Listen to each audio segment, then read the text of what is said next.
महाराष्ट्रातील भाविक भक्तांचे श्रद्धास्थान धाकटी पंढरी श्री क्षेत्र नारायणगड येथे प्रतिवारीप्रमाणे याही वारीला भाविक भक्तांनी मोठी गर्दी केली होती।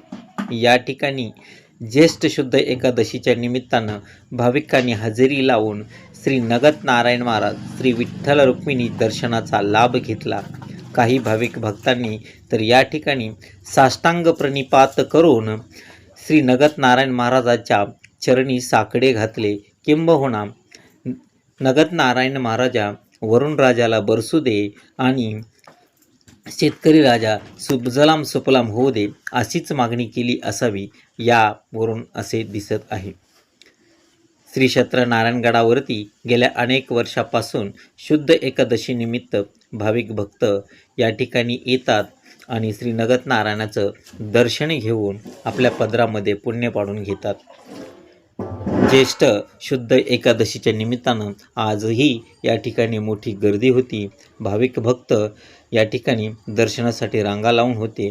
काही जण बाहेरून दर्शन घेत होते, तर काहींनी या ठिकाणी सभामंडपामध्ये चालू असलेल्या भजनाचाही आनंद लुटला। भजनाचा कार्यक्रम या ठिकाणी वैजनाथ महाराज कोकाटे यांच्यासह भाविक भक्त सादर करीत होते। आज गडावरती मोठं घवघवीत असे वातावरण दिसून आले।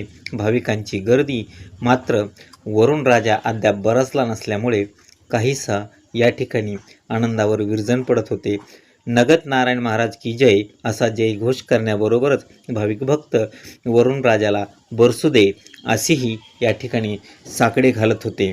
आपण पाहतो श्री क्षेत्र नारायणगड हे हजारो भाविक भक्तांचे नव्हे तर लाखो भाविक भक्तांचे श्रद्धास्थान आहे। या ठिकाणी व्यक्त केलेले मनोरथ हे पूर्ण होत असते। ही आजपर्यंतची या ठिकाणचा अनुभव भाविकांचा असल्याचं आपल्याला ऐकायला मिळत आहे। पाहूयात आपण श्री क्षेत्र नारायणगडावरती चालू असलेला हा भजनाचा कार्यक्रम, त्याचबरोबर या ठिकाणी